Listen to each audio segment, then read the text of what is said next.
este día, comenzando como introducción a esta última presentación sobre el Sermón del Monte, un pequeño bosquejo general de los contenidos del Sermón del Monte. Ya hemos visto esta primera parte que aparece en nuestra pantalla, capítulo 5, las bienaventuranzas, nos hablan del carácter del verdadero creyente. Este video de las bienaventuranzas lo puede también usted ver en nuestra página de YouTube, que ya está publicado. En el capítulo 5 del 21 hasta el versículo 21 hasta el 48, Jesús introduce la ley del reino y hace un contraste entre la gracia y la ley. Y en esta parte es muy importante, diríamos que es la parte central de este discurso, de este sermón, porque contiene la que es la sublimación de la ley. Esta sección la conocemos principalmente porque Jesús hace una serie de comparaciones de la ley y la gracia. Y la expresión que utiliza en esta sección es, oíste que fue dicho a los antiguos. Y luego dice, mas yo os digo. Y ese contraste que hace Cristo entre la ley de Moisés y la gracia es muy importante porque Jesús está presentando lo que es las leyes del rey. Luego de esta sección sigue una tercera sección que llamamos el reino y las prácticas religiosas. Esta última sección, que está en el capítulo 6, verso 1 al 18, nos habla de la limosna, la oración y el ayuno, la cual vimos la semana pasada.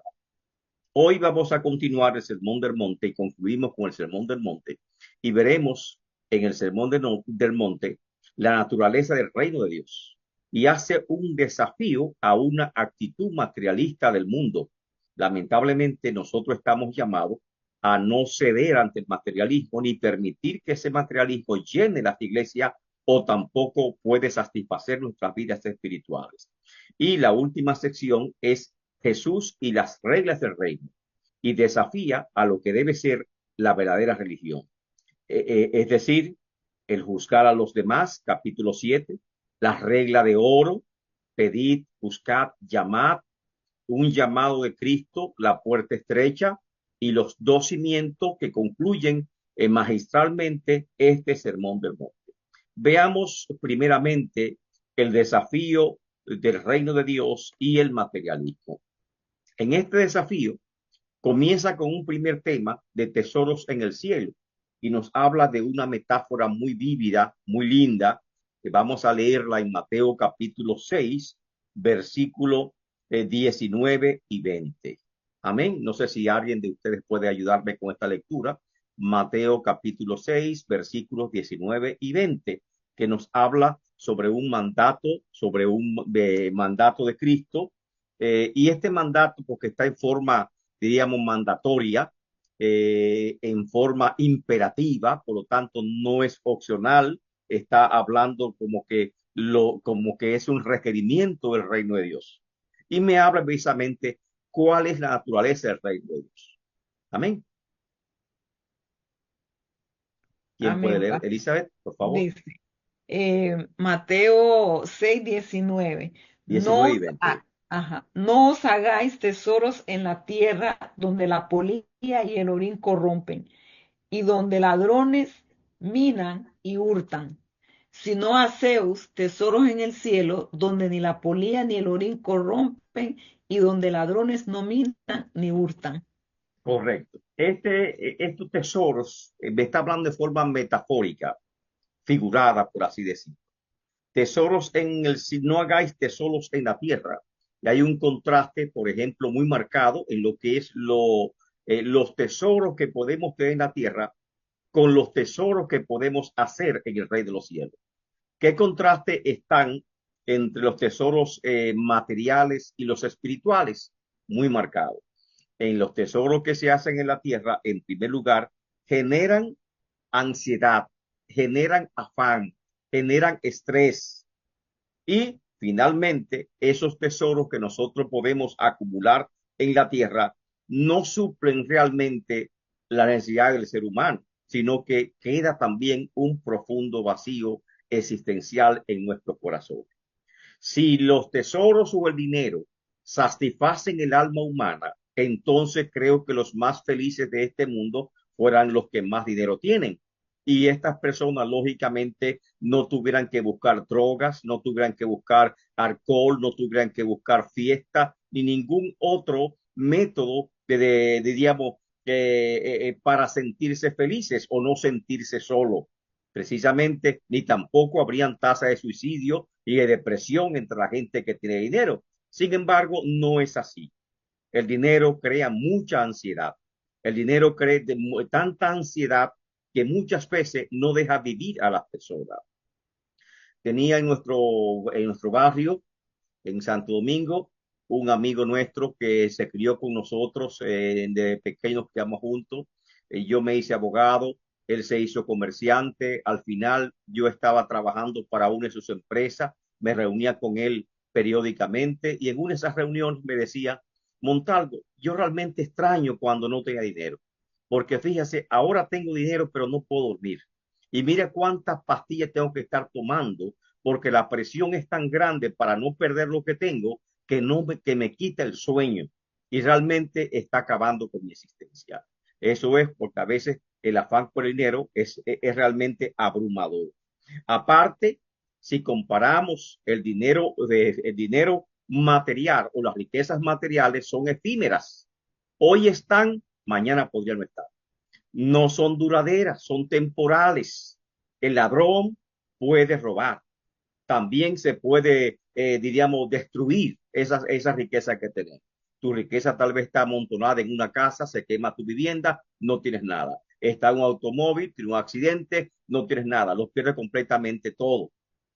Cuenta mi querida esposa Elida que su papá, el don Félix, guardaba su dinero en el techo de la casa.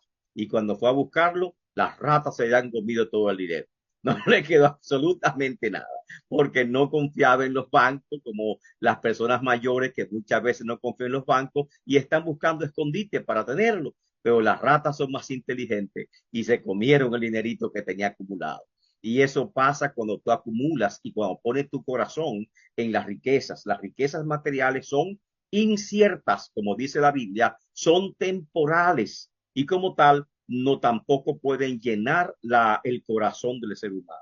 Por lo tanto, dice: no hagáis tesoro en la tierra, donde la polilla, el orín corrompen, donde ladrones minan y hurtan. O sea, tú lo puedes perder. Una mala inversión, un accidente, lo puedes perder todo. No pongas tu confianza en el dinero. No pongas tu corazón en el dinero. No sea tú siendo utilizado por dinero, porque eso no es el reino de Dios.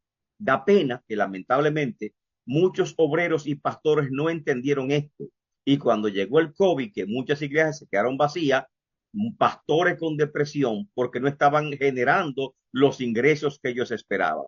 Incluso, que sería vergonzoso así mencionarlo, pastores que hasta se quitaron la vida, recurrieron al suicidio porque realmente la situación llegó extrema en ese momento del COVID. Creemos que nosotros no nos debe llenar el dinero. Recordemos lo que dijo el apóstol Pablo en 1 Timoteo capítulo 6, 1 Timoteo 6, capítulo 6, versos 6 al 10, que nos dice: pero gran ganancia es la piedad, o sea, la piedad acompañada de contentamiento. Tenemos que ser conforme, contento, agradecido a Dios por lo que tenemos y por lo que Él nos está supliendo. Porque nada hemos traído a este mundo y sin duda nada podremos sacar. Así que teniendo sustento y abrigo, estemos contentos con esto, porque los que quieren enriquecerse, uno siempre piensa solamente en los ricos, que son ávaros, que son esto, pero muchas veces el pobre se llena también de mezquindad. Y el pobre, cuando quiere enriquecerse, a veces se comporta peores que los ricos, porque uno dice: los ricos son explotadores, pero cuando el pobre comienza a crecer un poquito, se convierte y comienza a imitar las actitudes negativas de los ricos. Y hay que tener cuidado porque primero que todas las cosas, somos creyentes y no podemos perder la humildad bajo ninguna circunstancia. Dice: porque los que quieren enriquecerse, ese deseo al dinero, que es la razón de la avaricia, amén, caen en tentación y lazos y en muchas codicias necias y dañosas que hunden a los hombres en destrucción, y perdición.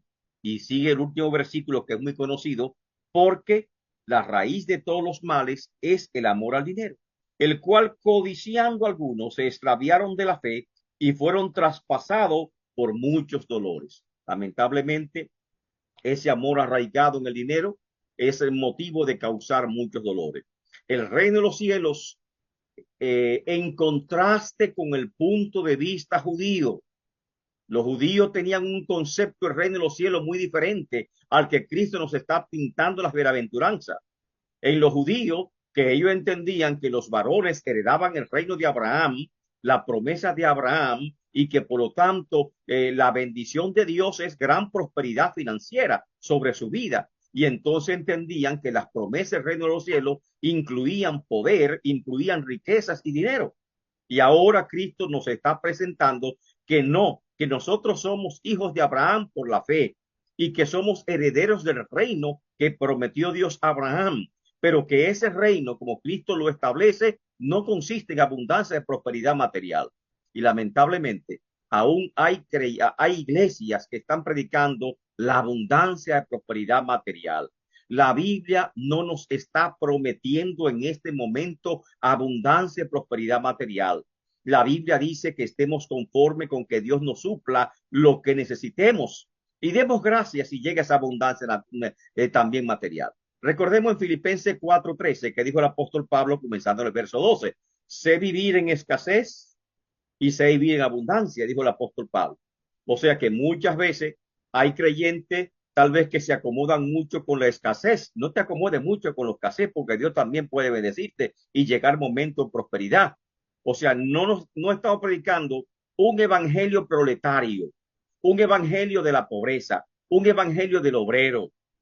Dios es que da toda la prosperidad material y espiritual a nuestras vidas. Nosotros simplemente tenemos que aprender a confiar en el Señor y hacer el uso correcto de esos bienes que Dios pone en nuestras manos. Hay promesa que si somos buenos administradores de esos bienes, el Señor va a aumentar esos bienes que están en nuestras manos.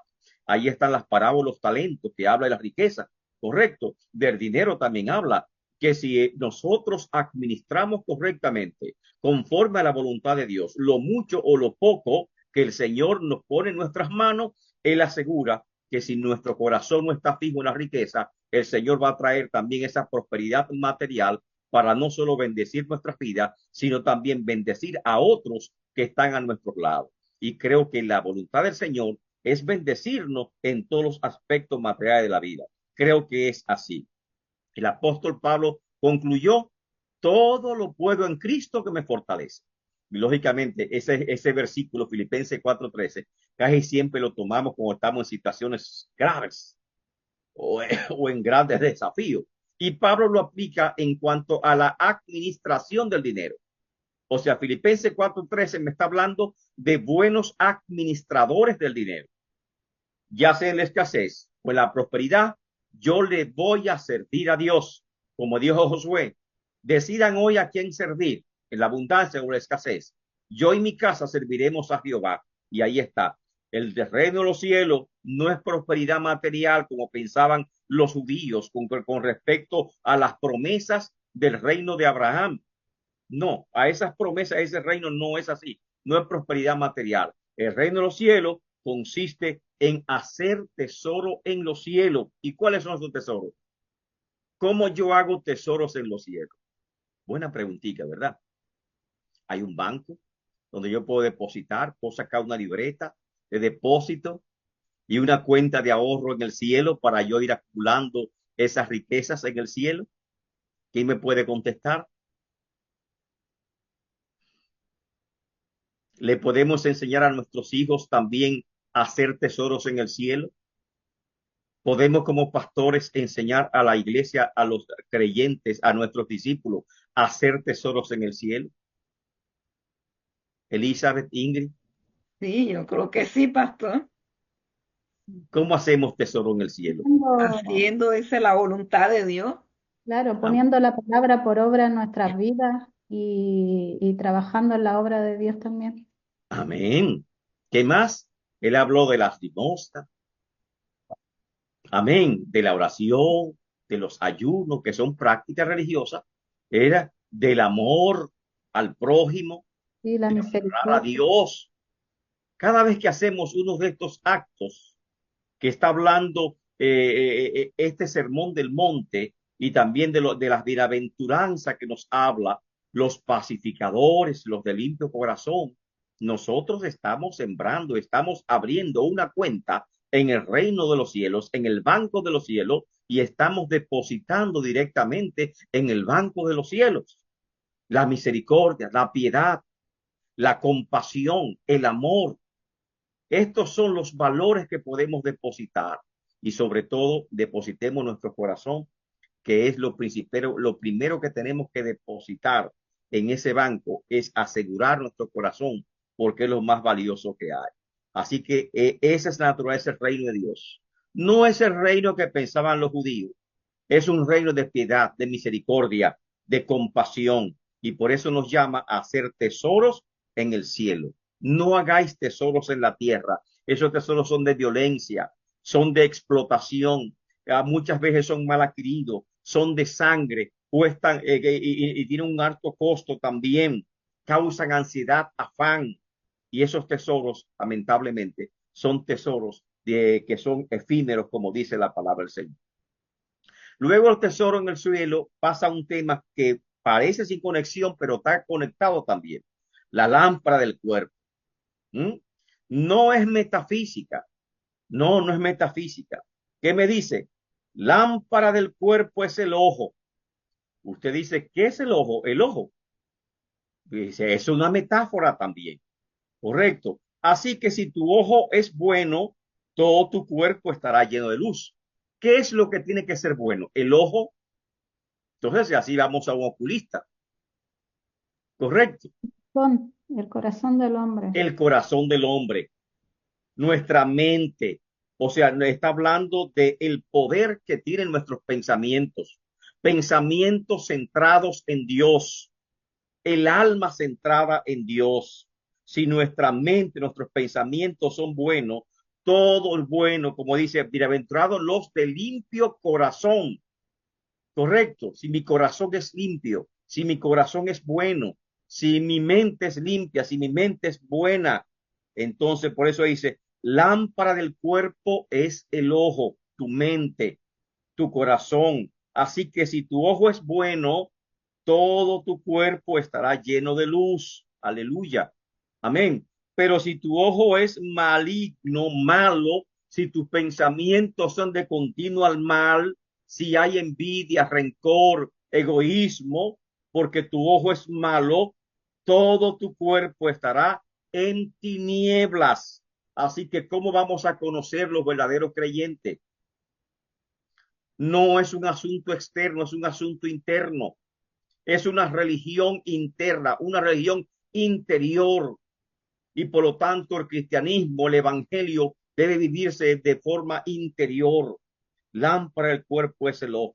Si tu ojo es bueno, todo tu cuerpo estará en luz. Pero si tu ojo es maligno, si tu mente, tu pensamiento, el poder de lo que pensamos, lo que vemos genera emociones, lo que oímos genera emociones, lo que tocamos genera emociones, generan pensamientos que pueden ser positivos o negativos, y esos pensamientos negativos pueden llenar a nuestro corazón y pueden llenar nuestra alma de tiniebla. Pero cuando estamos generando pensamientos positivos, todos nuestros cuerpos se llenan de luz. Y esa luz generalmente en el Antiguo Testamento, la luz significaba felicidad. Cuando dice que nos alumbre, que tu rostro nos alumbre, significa hacernos feliz, hacernos sonreír. Y esa sonrisa como una luz que se genera donde quiera que vamos. Por lo tanto, nosotros estamos llamados centrar nuestra mente, nuestros pensamientos únicamente en Dios. Recuerda, lo que vemos genera emociones. Lo que tocamos despierta sensaciones. Lo que hacemos crea muchos hábitos que pueden ser nocivos.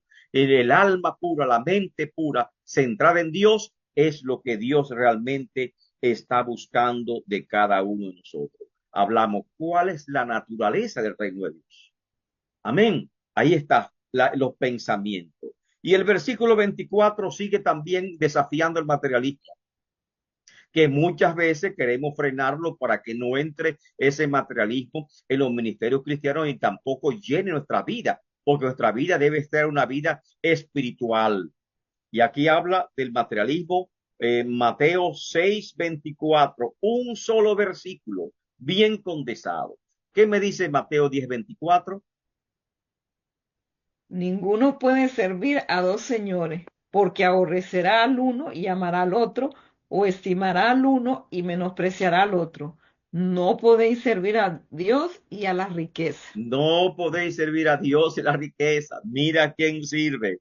Wow. Santiago es un apóstol que habló mucho con respecto a las riquezas y también dio un mensaje bastante fuerte en contra de los ricos y llamó y dijo, aullad, aullen, o sea, retuérzanse dolor, y sentenció a los ricos y habló que nosotros como creyentes podemos tener riqueza y nos advirtió cómo usar nosotros las riquezas dentro del camino del Señor, porque Dios no prohíbe las riquezas, hay que entenderlo. Amén. Dios es la fuente de toda riqueza espiritual o material a nuestras vidas. Lo que Dios está recargando una y otra vez es que aunque seamos ricos, no le servimos a las riquezas. Le servimos primeramente a Dios. Amén. No le servimos a las cosas materiales. La riqueza, el mundo no pueden dominar nosotros. Al contrario, nosotros nos enseñoreamos de esas cosas y esas cosas no pautan nuestras vidas, nuestros principios no van a pautarlo bajo ninguna circunstancia.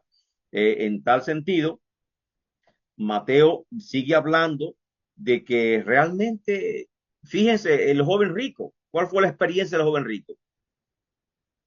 Amaba tanto lo que tenía, pensaba que agradaba a Dios, pero no se había desprendido de las cosas materiales. Dios no nos dice a todos que vendamos lo que tengamos, como le dijo al joven rico, y que lo repartamos a los pobres. No lo dice, porque si no es rico, entonces, ¿de qué van a vivir los pobres? Porque muchas veces tenemos la falsa idea que los ricos son la causa principal de las miserias que hay en el mundo. Y la principal causa de la miseria que hay en el mundo no son los ricos, es el pecado. Y el pecado, lamentablemente, es que causa miseria, causa pobreza y causa todas estas cosas que estamos viendo. Muchos dicen, lo que son de tendencia socialista y comunista, que si repartimos todas las riquezas en partes iguales, todos estamos bien. Pero recuérdese que la pobreza y la riqueza están en nuestra forma de pensar, porque si nosotros de la nada recibimos una suma de dinero y no sabemos cómo administrar ese dinero, lamentablemente la vamos a perder. Tenemos dinero. Mira, por ejemplo, los peloteros, los artistas que de un momento a otro suben a la fama. Las personas que sacan la lotería, lo más que le dura ese dinero son 5 años y vuelven otra vez a ser pobres en la calle, mendigando. Yo he visto muchas personas que de repente fueron ricas en las calles pidiendo limosna o pidiendo que lo lleven a algún ride, que lo lleven a algún lugar. Y me he asombrado, digo, ¿cómo es posible que lleguen a esta situación? Porque tenían la mentalidad de pobre. A pesar de que encuentran dinero, lo que piensan en gastar, gastar, gastar y no piensan en ser buenos administradores de lo que Dios pone en sus manos. Y eso, lógicamente, si repartimos todas las riquezas del mundo en partes iguales, en 10 años todo el mundo es pobre, porque no hay forma de generar ingresos, no hay forma de generar producción y por lo tanto no hay forma de contratar empleados, no hay industria, no hay absolutamente nada. Creo que las riquezas forman capitales. Los capitales bien invertidos generan empleos y los empleos tienen que ser protegidos. Ahí están las universidades que forman profesionales para diversas áreas y todo esto es parte de un gran engranaje. La verdad es que si nosotros nos llevamos de esto, tenemos que pensar en lo que dijo Cristo. Cuando una mujer cogió un frasco de perfume de nardo puro y rompió el frasco y lo untó, lo regó en su cabeza, ungiéndolo, con ese frasco de perfume que dijeron, ¿qué desperdicio es este? Debió más bien venderlo y dar ese dinero a los pobres. Cristo le contestó, los pobres siempre lo tendrán con ustedes. No hay gobierno, no hay sistema político, no hay sistema de gobierno que pueda acabar con la pobreza. El socialismo dijo que iba a acabar con la pobreza y lo que fue que se quedaron con todos los recursos y con todo el capital de los ricos, destruyeron el país y ahí están otra vez metidos en la pobreza. Es igual que el comunismo. Esos son falacias que venden la gente. La pobreza siempre estará, pero nosotros tenemos que luchar y Dios es que nos da fuerza y que nos hace generar idea para nosotros también salir a camino. Hay muchos cursos actualmente y mucho énfasis actualmente que se da sobre generar riquezas. Y hay cursos también que está promoviendo la iglesia acerca de generar riquezas. Y creo que es un enfoque positivo que nos eduquemos en lo que es el sector financiero. La educación financiera es muy importante porque nos ayuda incluso a cómo nosotros, diríamos, administrar nuestros pocos recursos que tenemos y cómo hacerlo de forma que le agrada al Señor. Lo que recarga una y otra vez el Sermón del Monte es que no podemos tener nuestros corazones unidos a las riquezas. No debe ser nuestra prioridad, no debe ser nuestro enfoque. Ese no es el reino de Dios. El reino de Dios no es el sueño americano. Amén. Porque todo el que viene a Estados Unidos piensa que va a encontrar dinero por todas partes. El reino de Dios no es el sueño americano. No es que voy a llegar a Estados Unidos, de tener tanto dinero, mucha prosperidad, mucha ropa de marca, ¿verdad? Vehículo de marca, casas buenas, viajes al extranjero, mucha popularidad en la radio, la televisión, un ministerio próspero, una iglesia grandísima. ¡Wow! Soy famoso. Ese no es el reino de Dios. Si usted pensó que ese reino de Dios, escucha a Cristo. Mi reino no es de este mundo. No sigue los patrones de popularidad del mundo. No sigue los patrones de riquezas del mundo. Es un reino completamente diferente y por lo tanto en este reino tenemos que aprender a confiar en el Señor. Y ahí entramos en el versículo 25. El afán y la ansiedad. ¿Qué dice la Biblia? Ahí está, tremendo. Por lo tanto, os digo, no os afanéis, lo que más, ¿verdad? Por vuestra vida, ¿qué habéis de comer o qué habéis de beber? Los alimentos. Lamentablemente nosotros se dicen que nos está formando la cultura como consumistas y queremos más, más. Y en ese consumismo compramos cosas que no necesitamos y cosas que nunca vamos a consumir. Las neveras tenemos carne que no sé cuántos siglos atrás o meses atrás que luego tenemos que botar. Tenemos alimentos enlatados que luego hay que estar desechando. Compramos muchas veces pan que se nos pone duro, coge moho y tenemos que botarlo porque tampoco sabemos cómo procesarlo, ¿verdad que sí? Y compramos zapatos que nunca usamos, compramos ropas que nunca usamos. Y ese es el afán que tenemos, no sé, como que un presidente dominicano dijo una vez que su país tenía una hambre antropológica. Y yo me quedé sorprendido con esta palabra, hambre antropológica. Es que aunque usted sea rico, está pensando como que tiene hambre en su mente. Y por lo tanto, si van a repartir alimentos, aunque usted tenga usted en la primera fila buscando una fundita de alimentos, ¿qué tú haces en la fila buscando fundita de alimentos? Si tú en tu casa tienes la despensa llena, no porque están dándolo, entonces ponte tú también a repartir y dar a otros que no tienen. Correcto. Y si están dando, ¿por qué tú coges 2 y 4 paquetes y no permite que otros también cogen solamente una pequeña porción y piensa en los otros que están más atrás de ti para que también alcance? ¿Por qué queremos acumular? O sea, esa mentalidad de pobreza tenemos que ir dejándola atrás y comenzar a pensar que nuestro Padre Celestial es rico y que en Él está la fuente de toda riqueza y que Él nos va a suplir abundantemente. Y Él me dice, no os afanéis. ¿Sabe qué es el afán? ¿Saben qué es afán? No es simplemente una mera preocupación, es una ansiedad, correcto. Es un desvivir. No os afanéis por vuestra vida, que habéis de comer o que habéis de vestir, ni por vuestro cuerpo, Correcto. No es la vida más que el alimento y el cuerpo más que el vestido. Y pone varios ejemplos que son bellísimos. Primer ejemplo, ¿qué pone? Versículo 26. ¿Quién me lee ese primer ejemplo? Mirad las aves del cielo, que no siembran ni ciegan, ni recogen en graneros, y vuestro Padre celestial las alimenta. ¿No valéis vosotros mucho más que ellas? Perfecto, siga. ¿Y quién de vosotros podrá, por mucho que se afane, añadir a su estatura un codo? Ahí está. Ahí déjelo ahí. O sea, ¿para qué sirve la ansiedad? ¿Para qué sirve la afán? Para nada. ¿Por qué no sirve para nada? Porque por más que te afanes, no puedes añadir un codo a tu estatura. Te afanes y te preocupes porque eres chiquito, porque eres bajito. Y por más que te afanes, tú crees que vas a crecer más de ahí. Te afanas por esto o lo otro. Y por más que te afanes, tú crees que podrás añadirle un año más a tu vida. No, el afán lo que hace es que nos resta vida. Y en este sermón, en este tema del afán, amén, hay mucho que cortar, por así decir. En el verso 26 también nos habla de otro ejemplo. Primero pone las aves del cielo. Wow, feliz que viven, ¿verdad? Y Dios se preocupa por ellas. ¿Acaso no valemos nosotros más que unas pobres avecillas? Dios, que es nuestro Padre, no se preocuparía más por nuestra salud, por lo que necesitamos, que por las aves del campo. Y si Él las sostiene y las alimenta, ¿cuánto más a nosotros que somos sus hijos? Y por el vestido, otro ejemplo, versículo 28, Ingrid. Y por el vestido, ¿por qué os afanáis?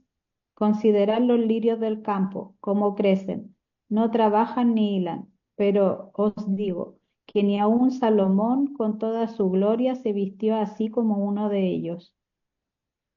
Y si la, 30, hierba- ¿sigue? y si la hierba del campo que hoy es y mañana se echa en el horno, Dios la viste así. ¿No hará mucho más a vosotros, hombres de poca fe? Ahí está. Miren los lirios del campo, la hierba del campo. Dios la viste de esplendor, de belleza. ¿No va a ser más por nosotros, hombre de poca fe? O sea, nos está enseñando a confiar en el Señor. Correcto. Y la aplicación, versículo 31. No os afanéis, pues diciendo, ¿qué comeremos? ¿O qué habremos de, o qué beberemos? ¿O qué vestiremos? Y dice la comparación, porque, ¿qué? Los gentiles, ¿qué es los gentiles? Los incrédulos, los que no conocen a Dios, buscan estas cosas. Buscan significa que están demasiado afanados detrás de estas cosas, pero vuestro Padre Celestial sabe, no hay que informarle, Él sabe que tenéis necesidad de todas estas cosas. Y por lo tanto, versículo 33, mas buscad primeramente el reino de Dios y su justicia, y todas estas cosas os serán añadidas. Dios se preocupa de ustedes. Cuando tú le sirves a Dios, Dios se preocupa de cubrir todas tus necesidades. Solamente tienes que aprender a confiar en el Señor. Así que no os afanéis por el día de mañana, porque el día de mañana traerá su propio afán. Basta a cada día su propio mal. Cada día tiene su propio desafío. Aprendamos a vivir el presente centralizando nuestra mente en el Señor. Y esto nos recuerda mucho la oración del Padre nuestro que dice, el pan nuestro de cada día, dánoslos hoy. Y es una referencia al maná que caía en el desierto. Dice, primero en el maná es una disciplina que nos enseñaba el Señor. Y como esa disciplina tenemos que aprender a asimilarla. El maná caía cada día tempranito. Si no te levantaba temprano, y te levantaba a las 10 de la mañana, y el maná se iba a derretir por el sol. Así que los haraganes que se levantan tarde, que no madrugan, se van a quedar sin comida. Y los que quieren acumular todo, que cogen de más, sin dejarle a nadie que venga atrás, lo que se llevan de alimentos de más, ese maná también se va a dañar. porque también se va a derretir, se va a descomponer. Tenemos que aprender a confiar que el Señor, las bendiciones de Dios son puras, son limpias y son derramadas cada día sobre nosotros. Puras son sus bendiciones y son derramadas en nuestras vidas cada día. Tenemos que aprender a dejar de preocuparnos por el mañana y a confiar un poquito más en el Señor. Con este tema, Jesús está desafiando la preocupación por las cosas materiales y nos está enseñando que como creyentes en el nuevo pacto tenemos que aprender a confiar en el Señor. Que nuestro corazón no puede estar en las riquezas, no puede estar en la riqueza, y que tenemos que aprender a confiar completamente en el Señor. Primeramente, el afán de las riquezas, la ansiedad provocada por esas riquezas, son la fuente principal de las tentaciones. Eso nos dice, afán, ansiedad, causan estrés, angustia, dolores, causan depresión. El cuerpo no fue diseñado para estar en ese estrés. Eso no nos enferma mentalmente, físicamente. Esas preocupaciones afectan nuestros órganos vitales, órganos diana, por así decirlo. La ansiedad, la preocupación, comienza a caerse el cabello, comienza a mancharse la piel, comenzamos con problemas estomacales, con problemas respiratorios, con problemas digestivos y una serie de factores que afectan nuestra salud porque realmente nuestro cuerpo no está preparado para esa ansiedad y son totalmente inútiles, como dice la Biblia. No puedes añadir un codo a esta estatura. ¿Para qué sirve el afán? ¿Para qué sirve la ansiedad?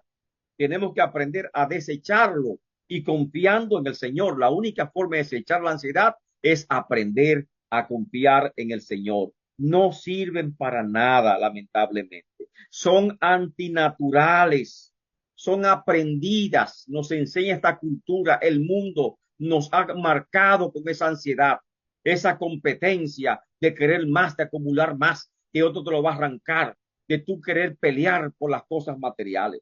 El mundo te ha enseñado ahora esto. Ahora en el reino, la actitud del creyente debe ser contraria. Tenemos que despojarnos de ese materialismo, de esa lucha por las cosas materiales y aprender a confiar un poquito en el Señor. Esa cultura consumista tenemos que aprender a controlarla. Se llama moderación.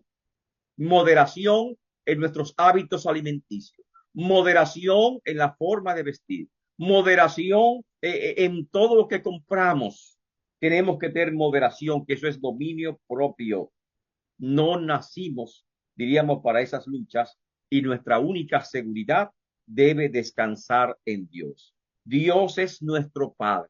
Dios es la fuente de todas nuestras riquezas. Dios suple y tiene capacidad para suplir todo lo que nos haga falta y por lo tanto tenemos que aprender a confiar, a poner nuestra salud en sus manos, nuestros alimentos en sus manos, nuestro techo en sus manos, nuestro vestido en sus manos, nuestra seguridad en sus manos, estudio, familia, cualquier cosa que necesitemos, tenemos que aprender a ponerla en sus manos, porque eso es lo que nos está enseñando. Este es realmente estar en el reino de Dios y el reino de Dios nos está desafiando a llevar una vida distinta a la que lleva el mundo. El mundo se interesa